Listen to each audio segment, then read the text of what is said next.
Let me ask you a question, leader to leader.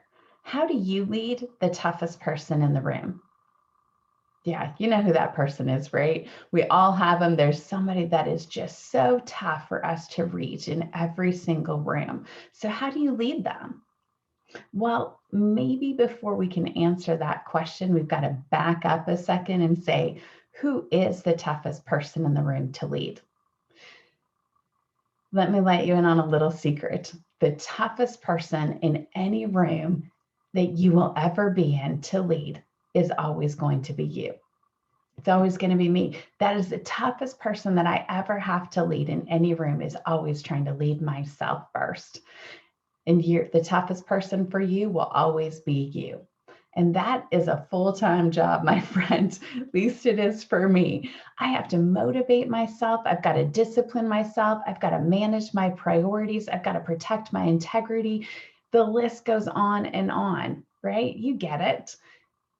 So one of the reasons why my friend and mentor, John Maxwell, says that we are always the toughest person that we're going to lead is because of two reasons. First of all, we don't see ourselves the way that we see others. We are that proverbial picture in the frame. What happens is typically we are judging and evaluating other people by their actions, but we judge and evaluate ourselves off of our intentions. This can cause a big disconnect when we're trying to lead ourselves. If we're leading off of intentions versus actions, we're going to get skewed results. The other thing that John says is that we are tougher on ourselves than we are on anybody else.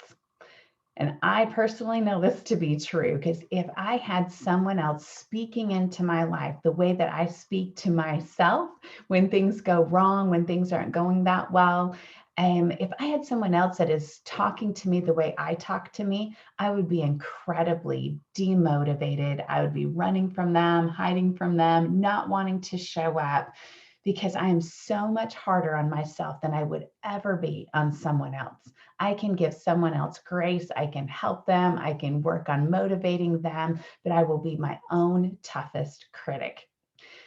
So this goes back to that same question. How do you lead the toughest person in the room? For me personally, that's why I have coaches in my life. I have mentors that help speak into my life, that help me lead me. I'm part of an accountability group. I have my own personal growth plan that I'm executing against to help me lead me.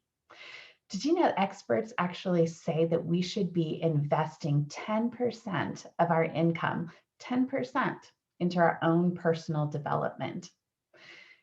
That is how you lead the toughest person in the room. So going back to that question, comment below and tell me what you're doing to lead the toughest person in the room. We can all benefit and share from each other's growth and their learning experiences and what you're doing to lead lead yourself, so that we can all lead ourselves better. If you'd like some help with this, reach out to me today for a complimentary consultation, because everybody, including you, deserves to be led well.